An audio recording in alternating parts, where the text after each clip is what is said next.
Un agneau sur un trône. Alléluia. Adieu. Symbole de douceur, symbole d'humilité. Nous n'avons pas un roi qui nous fait du mal, qui nous presse.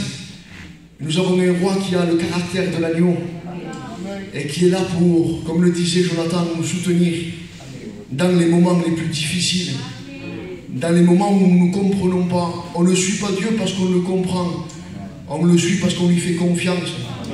Suivre quelqu'un en lui faisant confiance, c'est différent de suivre quelqu'un parce qu'on le comprend.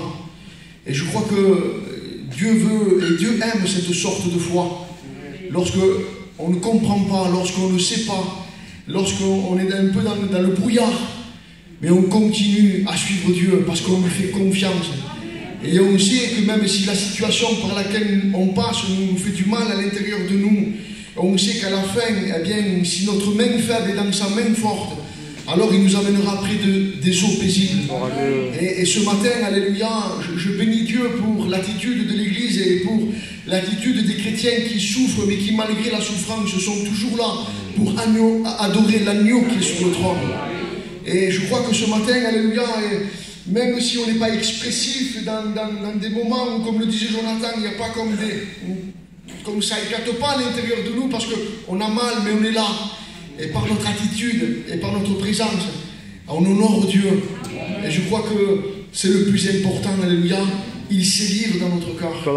Il sait lire dans nos vies. Alléluia. Il y a des moments où on n'arrive pas à lui parler, mais même quand on n'arrive pas à lui parler, j'ai parlé à des gens moi, qui étaient tellement dans la tristesse, tellement abattus, tellement dans le fardeau, ils parlaient, ils n'arrivaient pas à parler, mais quand je voyais leur visage, je comprenais ce qu'ils voulaient dire.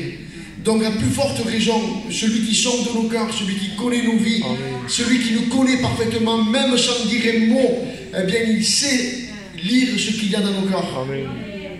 Et Dieu sait lire ce matin. Amen. Que tu lui fais confiance. Amen. Et que tu l'aimes. Gloire au Seigneur, amen, béni soit Dieu.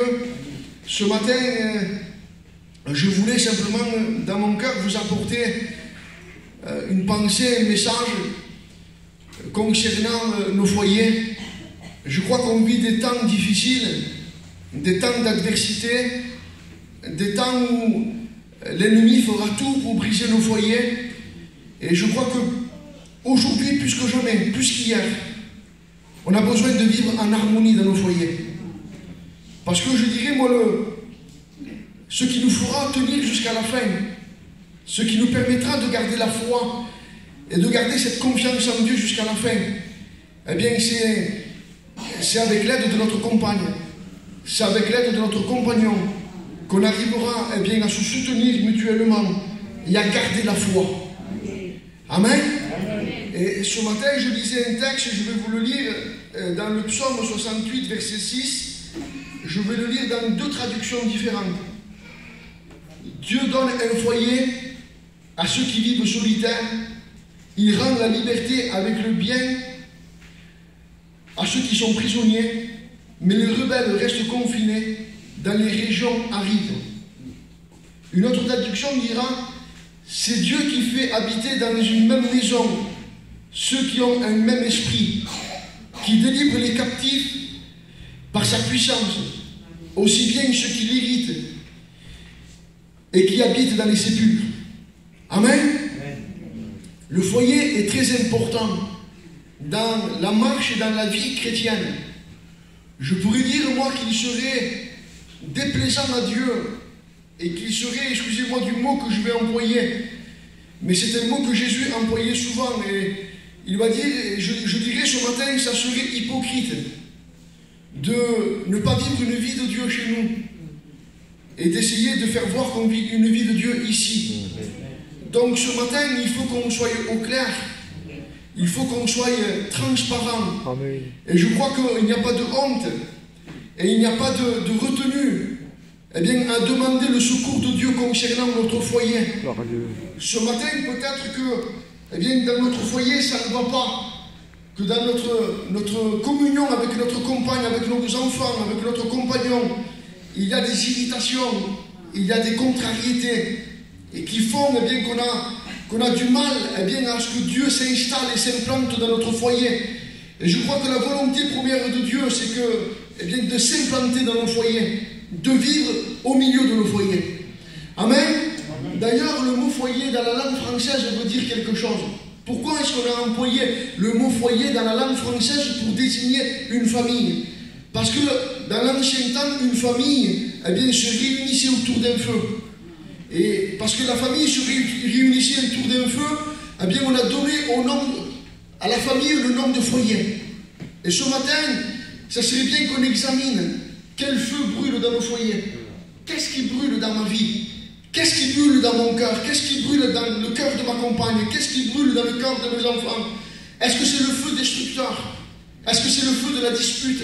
Est-ce que c'est le feu de la querelle, de la contrariété? Est-ce que c'est le feu de la géhenne, de l'enfer?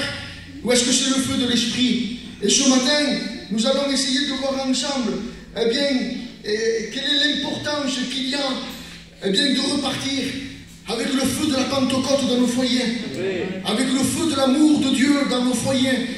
On ne peut pas suivre Dieu indépendamment l'un de l'autre, ça ne fonctionnera pas, ça ne marchera pas.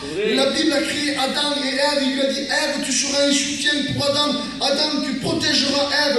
Et il y a dans le plan de Dieu, dans le plan du foyer de Dieu, une aide mutuelle, un plan pour la femme, un plan pour l'homme. Et il faut que les deux marchent en harmonie pour que la pleine présence de Dieu et la pleine bénédiction de Dieu se manifestent dans le foyer. Autrement, on va être toute notre vie des chrétiens qui marchent à contresens et qui se bagarrent dans leur vie pour être bénis.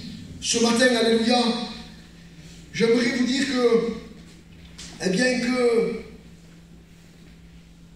ce rappel de la parole de Dieu qui dit, c'est Dieu qui fait habiter dans une même maison ceux qui ont le même esprit.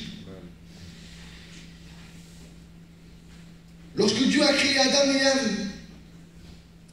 il les a créés dans l'unité. Mais lorsque le serpent s'est introduit dans le foyer, il leur a dit une parole. Il a dit une parole à Ève, il lui a dit, tu seras comme Dieu. Et lorsqu'on vit dans notre foyer, lorsque la femme vit comme étant un Dieu, et lorsque l'homme vit de son côté comme étant un Dieu, et que Dieu n'est plus au milieu, mais que c'est le moi qui règne, le moi de la compagne, le moi du compagnon. Alors vous savez ce qu'on fait, on devient un Dieu et on essaye, chacun de son côté, de s'attribuer la louange, de s'attribuer le mérite, de s'attribuer la place la plus haute. Lorsque le serpent vient, et lorsqu'il s'est introduit au milieu du foyer, et qu'il arrive à faire sortir Dieu de notre cœur, et lorsqu'il arrive à nous faire vivre dans notre moi, dans notre personnalité, alors il n'y a dans le foyer que bagarre, que dispute, que querelle, que tiraillement. Il y a aujourd'hui, j'allais dire moi plus qu'avant, les foyers sont en train de se détruire. Certains diront, oui, mais c'est pour les non-chrétiens, pour ceux qui ne connaissent pas Dieu. J'aimerais vous dire que malheureusement aujourd'hui, on vit aussi un fléau dans nos églises.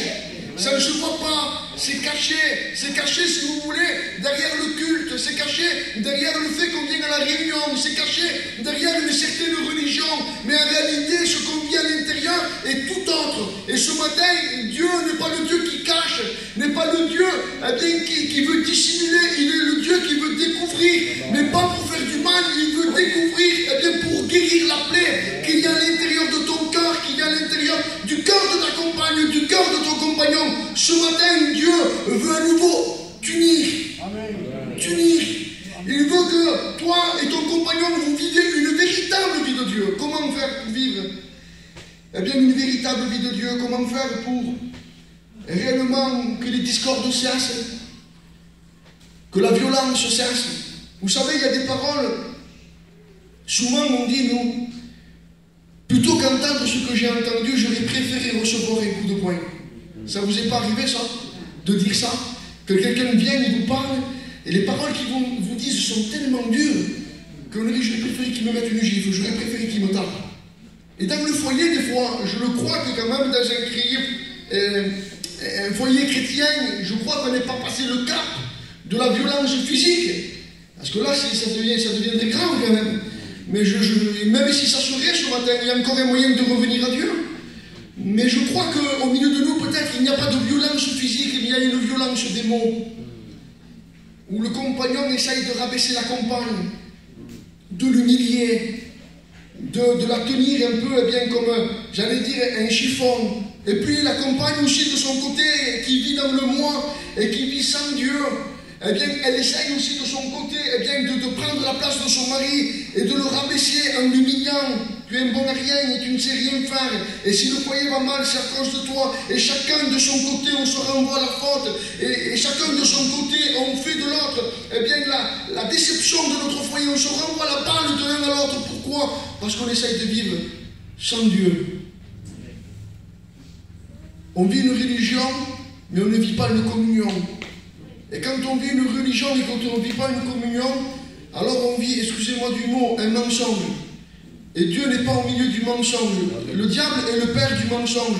Le serpent peut rentrer dans un foyer quand il y a du mensonge, quand il n'y a pas de vérité. Et quand il n'y a pas de vérité, il n'y a pas Jésus. Jésus est la vérité. Et quand il n'y a pas de vérité, il y a le mensonge. Et le père du mensonge, c'est le diable. Le serpent s'introduit. Et quand il s'introduit, il te chuchote des choses dans ton cœur. Contre ton compagnon, contre ta compagne. Et rien ne va plus. En hébreu, le mot homme se dit ish. Et quand, dans le mot ish, on enlève le yod, ça s'écrit avec un yod, mais si on enlève le yod est le symbole de la main de Dieu. La main de Dieu qui sème. Dans l'hébreu, ça veut dire ça. Yod, c'est la main de Dieu qui sème. Quand on enlève le yod du mot ish, eh bien on obtient le mot esh, c'est feu, ça veut dire feu. Quand l'homme eh bien, enlève la main de Dieu dans sa vie, il devient un feu destructeur. Il détruit tout, il détruit ses propres enfants, il détruit sa famille, il détruit sa compagne, il détruit son matériel, il détruit tout. Parce que lorsqu'il refuse que Dieu chaîne dans sa vie, lorsqu'il refuse la main de Dieu dans sa vie, alors il devient un destructeur. Par contre, si un homme accepte que la main de Dieu le conduise et le dirige, lorsqu'il accepte que Dieu sème dans sa vie, alors il sera quelqu'un qui porte du fruit dans son foyer. Il sera quelqu'un qui... La main est le symbole de l'alliance. Lorsque la main de l'homme est dans la main de Dieu, lorsqu'il y a une alliance, lorsqu'il y a une communion avec l'homme et Dieu, l'homme devient, il est à sa place. Tout ce qu'il fait n'est pas forcé et naturel. Parce que la main de Dieu agit sur sa vie. Et tout ce qu'il touche et tout ce qu'il entreprend dans son foyer, lui réussit. Pourquoi? Parce qu'il laisse la main de Dieu agir dans son foyer. On voudrait porter du fruit, on voudrait semer autour de nous, on voudrait être l'homme qu'il faut, mais sans Dieu, c'est impossible. Ce matin, peut-être qu'il y a un homme au milieu de nous, un frère, qui vit une vie de Dieu, mais sans la main de Dieu. Je voudrais te dire, mon frère, que si tu constates ce matin qu'il y a plusieurs fois que tu te disputes et que les querelles viennent, c'est certainement que tu ne laisses plus la main de Dieu agir dans ton foyer. Il est impératif ce matin que tu demandes, Seigneur, reviens par ta main, je mets ta parole. Amen. La femme se dit Isha en hébreu. Et Isha s'écrit avec la lettre He. Et si on enlève le He, eh bien ça devient Esh aussi, ça devient feu. La femme, à son tour, c'est le He en hébreu, eh bien c'est le symbole du souffle de l'esprit. Vous savez, il est écrit dans la Genèse, et Dieu souffla, et l'homme devient une âme vivante. Pour que tu sois une femme qui porte la vie. C'est ça le sens de Isha. C'est une femme qui porte la vie. Mais pour que tu portes la vie, il faut que tu aies sans cesse et constamment le souffle de l'esprit à l'intérieur de toi. S'il n'y a pas ce souffle de l'esprit, s'il n'y a pas cette vie de l'esprit, s'il n'y a pas ce contact de vie de Dieu, alors tu deviens, excusez-moi du mot, une femme stérile qui apporte la mort autour d'elle. Elle apporte la mort par ses paroles, elle apporte la mort par son comportement, elle apporte la mort partout où elle va. Parce qu'elle n'a pas le souffle de Dieu dans sa vie. Combien il y a de temps que tu n'as plus le souffle de Dieu dans ta vie? Combien il y a de temps que tu ne te rends même pas compte, mais tu es en train de détruire tout autour de toi? Combien il y a de temps que tu es en train de venir à la réunion et tu as une attitude ici, tu en as une autre chez toi?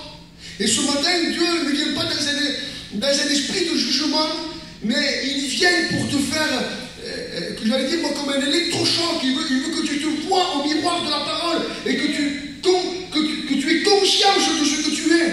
Parce qu'il y a des moments où on arrive dans notre vie de Dieu, où on est tellement, on vit pendant des années d'une manière, des années d'une manière, et des années d'une manière, qu'on ne se rend même plus compte que la manière qu'on vit ne correspond plus à ce que Dieu veut. Et je voudrais te dire ce matin, à toi ma soeur, qu'il faut que tu demandes que le souffle de Dieu, que l'Esprit de Dieu à nouveau souffle sur ta vie. Amen. Que c'est beau une mère qui est tendre avec ses enfants, qui aime son mari. Elle dit que la femme vertueuse permet à son mari d'être assis à la porte. C'est important. Ça veut dire que le succès de ton mari dans la vie spirituelle dépend en grande partie de toi. Si tu es une femme qui a le souffle de Dieu dans sa vie, une femme patiente qui porte bien en elle la vie de Dieu, tout ce que tu toucheras, tout ce que tu feras, tout ce que tu entreprendras ne sera que bénédiction pour ton foyer. On vit les temps de la fin, et dans ces temps de la fin, plus que jamais, il faut que nous vivions dans notre foyer la vie de Dieu. Il faut que nous vivions même dans nos foyers, parce qu'on ne peut pas, écoutez, on va être franc ce matin, je ne peux pas chez moi vivre le feu,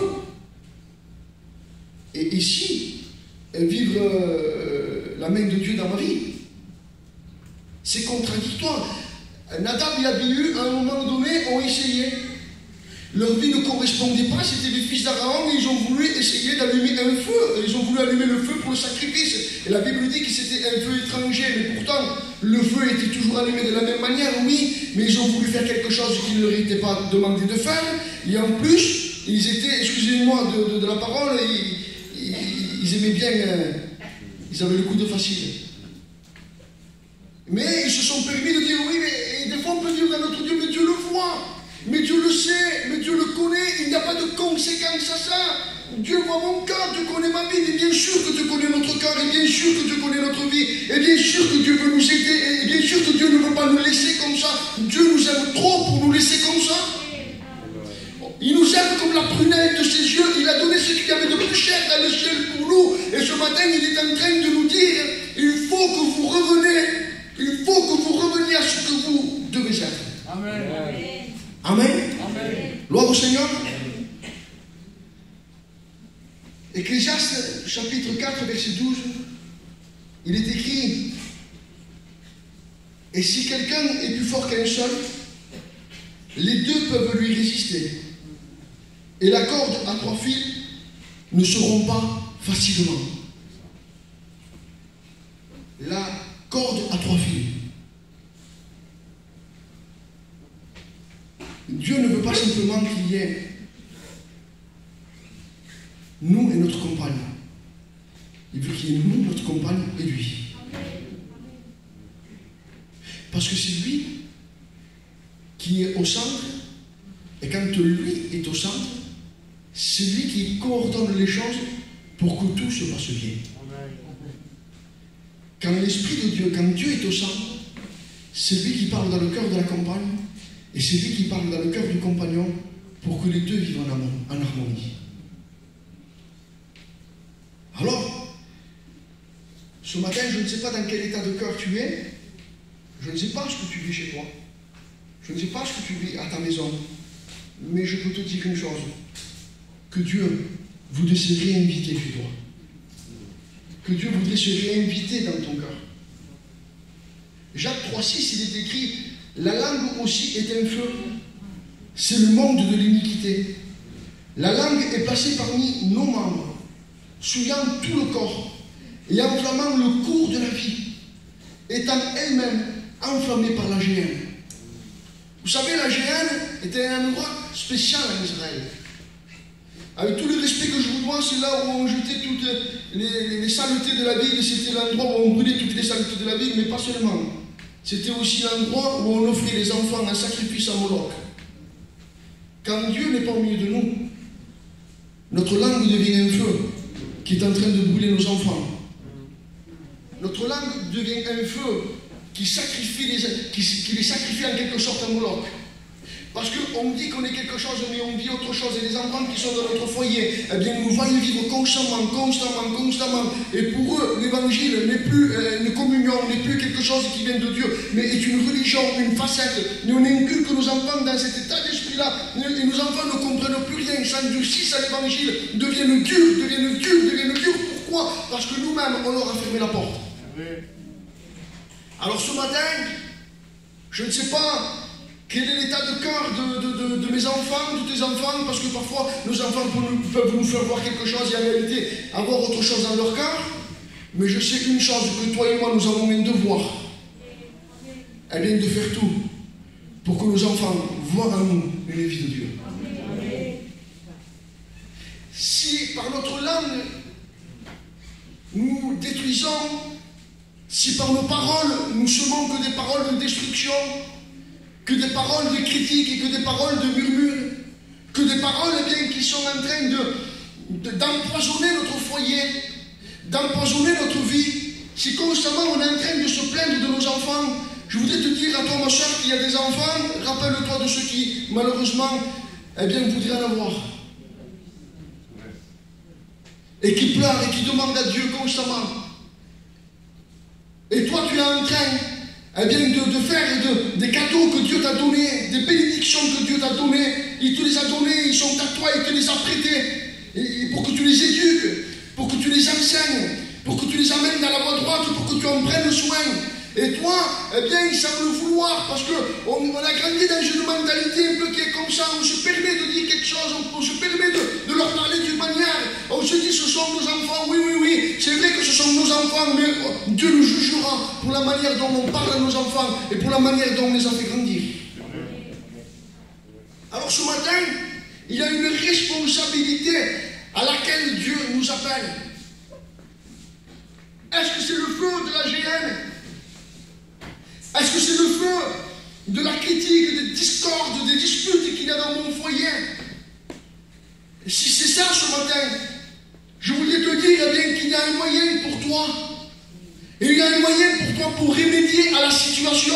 Amen. Vous savez, lorsque les pompiers voient qu'il y a un incendie quelque part, ils essayent d'examiner la trajectoire de l'incendie. Et vous savez ce qu'ils font? De l'autre côté, ils allument un feu pour détruire tout et que lorsque le feu destructeur arrive, il n'y ait plus rien à manger.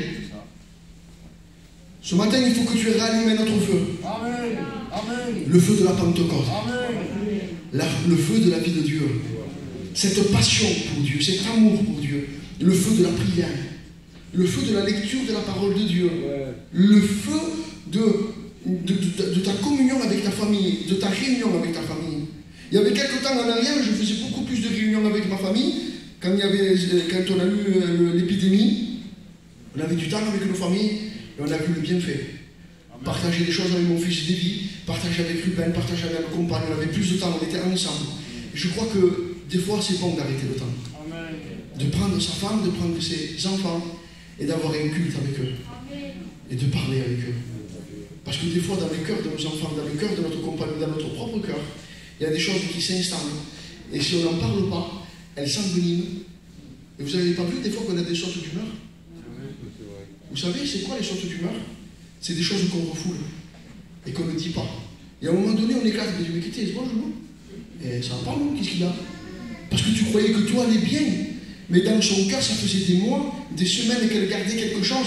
Et à un moment donné, elle a comme une crise, ou toi tu as comme une crise, tu cries, tu exploses en quelque sorte. Et personne ne te comprend, tu dis mais qu'est-ce qui s'est passé, qu'est-ce qu'il y a? Il faut quoi? C'est parce qu'il y a des mois, des semaines, qu'il y a des choses dans le cœur et qu'on essaye d'enfouir. Mais à un moment donné, ça explose. Et ce matin, plutôt que ça explose, avec ta compagne, il faut que tu exploses devant Dieu. Amen. Et que tu dises à Dieu, Seigneur, je ne veux plus garder ces choses dans ma vie. Je ne veux plus garder cette rancœur dans mon cœur. Je ne veux pas faire semblant que tout va bien, parce que des fois, vous savez, on se trouve des logiques et on se dit, oui, mais si j'ai dit ça à mon compagnon, ça va le mettre mal, et puis ça va faire ci, ou si j'ai dit ça à mes enfants, tu comprends, peut-être qu'ils vont le prendre mal. On se fait tellement de questions questions-réponses nous-mêmes, qu'on se met dans des prisons nous-mêmes. Des fois, il faut être simple et il faut dire voilà, ma femme, il y a ce comportement-là, il y a cet agissement-là, il y a cette manière de faire là que ça m'irrite à l'intérieur de moi et ça m'enlève la communion avec Dieu. Et en vérité, plutôt que de te voir comme une aide, je te vois plutôt comme quelqu'un qui me fait aller, qui m'arrête dans la vie de Dieu. Et je crois que si on parle honnêtement et sincèrement, dans le but d'arranger, dans le but eh bien, que ça aille meilleur, je le crois que Dieu est dans ça. Il y a un passage qu'on lisait avant dans les cultes, il dit que chacun donc s'examine soi-même. Il y a des moments où au milieu familial, on a besoin de s'examiner. On s'examine, on parle, non pas pour se faire du mal, même il faut accepter que des fois notre compagne nous dise eh bien ça va pas, ça nous fait du mal, mais c'est un mal pour un bien. Dans un esprit de prière, si on sait se confesser nos péchés les uns les autres, les avouer, et on prie. On demande pardon à sa compagne, le compagnon demande pardon à sa femme aussi, puis les enfants ouvrent leur cœur, et c'est une bénédiction pour nous. Je crois que c'est à ça que Dieu nous appelle. Vous savez ce que c'est le monde? Je lisais ça, je vais vous lire. Dans l'Arctique, il y a 6 mois de nuit dans l'année. C'est beaucoup quand même. C'est-à-dire qu'en Arctique, pendant 6 mois, il fait nuit toute l'année. Pendant 6 mois. Et il fait moins de 70 degrés. Et je disais, Seigneur, lorsqu'il n'y a pas ton feu, lorsqu'il n'y a pas eh bien, ta présence au milieu de nous, on vit en Arctique. On est dans les ténèbres et il fait froid. On ne sait plus comment faire, on ne sait plus comment agir et on est paralysé. Il y a peut-être longtemps que tu es en Arctique. Mais Dieu, ce matin, voudrait à nouveau rentrer chez toi. Amen. Amen. Amen. Alléluia. Il y a un autre moyen aussi eh bien, d'arrêter le feu, c'est de débroussailler. Un bon débroussaillage empêche le feu de se propager. Et je crois que c'est dans le livre d'Osée qui est écrit « Défraîchez-vous un champ nouveau ». L'examen de ce qui a poussé dans mon cœur. Et je crois que c'est dans le livre d'Hébreux qu'il est écrit « Veillez à ce qu'aucune racine de rancune ne pousse dans votre cœur, parce qu'elles vont faire encore des rejetons. » C'est rien au début. Une racine, ce ne se voit même pas. C'est dans la terre une racine. Mais la Bible dit, elle va faire des rejetons. Et cette petite rancune, cette petite chose que tu gardes dans ton cœur et que tu dis, ah bah, ça va, je ne fais pas cas. C'est pas vrai qu'il fait cas. C'est rien, c'est pas vrai, ça pèse dans ton cœur. Je passe au-dessus, et même tu le mettais même sur le compte de la spiritualité. Ah pas ça là, c'est pas vrai, ça passe pas. Alors plutôt que de faire le faux spirituel, et plutôt de faire celui qui est capable d'encaisser des choses et qui n'est pas capable d'encaisser, il vaut mieux que tu aies une discussion, il vaut mieux que tu te regardes et que tu dis ça c'est dans mon cœur. Cette petite chose elle est dans mon cœur. C'est vrai que c'est petit, mais si tu le laisses avec les années, ça va devenir un arbre. Et cet arbre après pour le couper, je crois que mon copain il coupe des arbres, eh bien, il sait que c'est plus facile de couper un arbre au commencement que quand il a 20 ou 30 ans. Hein. On se fait même des raisons après, mais il est là maintenant, il me fait de l'ombre, il me fait tout. Ce matin, alléluia, est-ce que nous voudrions ensemble vivre le véritable évangile? Pas l'évangile qui se voit, l'évangile qui ne se voit pas. Parce que ceux qui ne se voient pas chez nous, eh bien on le transmettra autour de nous. Et de la même manière, ce qu'on ne vit pas chez nous, on ne pourra pas le transmettre autour de nous. Si chez nous on a une vie qui plaît à Dieu, si chez nous on vit en harmonie avec notre compagne, si chez nous on a une vie de prière, une vie d'intercession, et qu'on essaye par tous les moyens eh bien, de laisser régner Dieu dans nos vies, alors je vous promets que c'est agréable à Dieu. C'est agréable à Dieu à un tel point eh bien, que le foyer est béni. Mais pas simplement lui. Il est béni lui et tous ceux qui sont autour de lui. Est-ce que nous voudrions ce matin qu'il y ait un réveil, premièrement dans nos cœurs? Amen. Si le réveil commence dans mon cœur à moi, certainement qu'il va toucher ma compagne. Et certainement que si le cœur de ma compagne est touché, les cœurs de mes enfants vont être touchés. Et certainement si le cœur de mes enfants vont être touchés, eh bien c'est comme un feu qui va se propager autour parce que j'aurais envie de témoigner, parce qu'on aura envie de parler de Dieu, parce que mes enfants vont commencer à communiquer la vie, moi je vais communiquer la vie, ma compagne va communiquer la vie, et partout où j'irai, je serai quelqu'un qui sème la vie et qui sème la vie. Et ce matin, alléluia, ce que l'Église a besoin, c'est des gens qui sèment la vie. Alléluia. Je vais simplement vous lire un passage que vous connaissez, mais je voudrais vous le lire ce matin. Je voudrais vous le lire. Je voudrais simplement vous dire une anecdote, et après je vous lirai ce passage. C'est l'anecdote d'une petite fille de 8-9 ans. Un jour, alors qu'elle était endormie dans sa chambre, elle a entendu en bas de chez elle, dans la salle à manger, dans le salon, des bruits de fête, d'amusement. Et puis la jeune fille va entrouvrir la porte et elle va regarder d'en haut la scène qu'il y avait en bas. Et puis en bas, elle voyait son papa, elle voyait sa maman, en train de se divertir, de s'amuser, consommer de l'alcool, fumer du tabac, et jouer aux cartes, jouer au poker, jouer de l'argent. Et la fille regardait ça.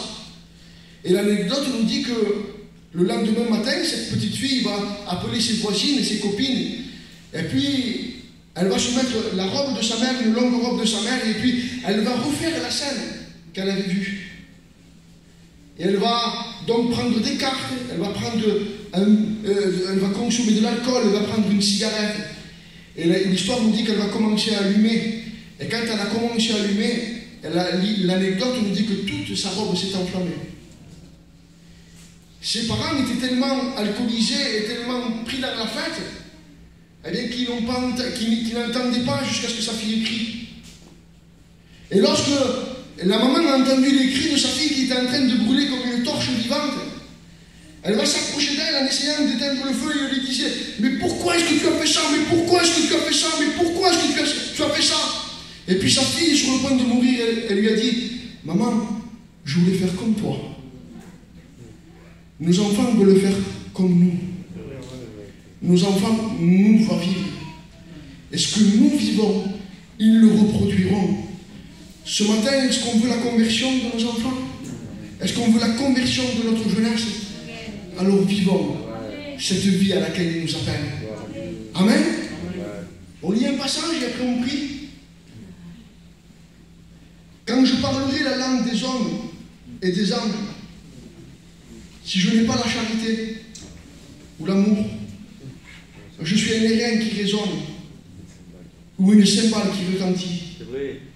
Et quand j'aurai le don de prophétie, la science de tous les mystères et toute la connaissance, quand j'aurai même toute la foi jusqu'à transporter des montagnes, si je n'ai pas l'amour, je ne suis rien. Et quand je distribuerai tous mes biens pour la nourriture des pauvres, quand je livrerai même mon corps pour être brûlé, si je n'ai pas l'amour, cela ne me sert de rien. L'amour est patient, elle est pleine de bonté, elle n'est point envieuse. L'amour ne se vante point, elle ne s'enfle point d'orgueil, elle ne fait rien de malhonnête, elle ne cherche pas son intérêt, elle ne s'irrite point, elle ne soupçonne point le mal, elle ne se réjouit point de l'injustice, mais elle se réjouit de la vérité. Gloire à Dieu. Elle excuse tout, elle croit tout, elle espère tout, elle supporte tout. La charité ne périt jamais, les prophéties prendront fin, les langues cesseront, la connaissance disparaîtra, car nous connaissons en partie et nous prophétisons en partie. Mais quand ce qui est parfait sera venu, ce qui est partiel disparaîtra. Amen. Amen. Ce matin, est-ce que ce n'est pas le temps de vivre cet évangile? Je le veux, moi, ce matin. J'ai besoin de demander pardon à Dieu. Si tu as besoin, mon frère, de demander pardon à Dieu, si tu as besoin, ma soeur, de te repentir, fais-le ce matin. Amen. Seigneur, c'est devant toi que nous sommes. Gloire à Dieu. Et c'est devant toi que je suis. Je ne veux pas être prompt, Seigneur, à regarder la poutre qu'il y aurait dans l'œil de ma compagne, ou la poutre qu'il y aurait dans l'œil de mes frères. Mais Seigneur, je veux regarder premièrement dans ma vie. Pas regarder la paille qui est dans leurs yeux, mais regarder la poutre qui est dans mon œil. Pardonne-moi, Seigneur, pour toutes les fois où je n'ai pas vécu dans mon foyer ce que tu m'as appelé à vivre.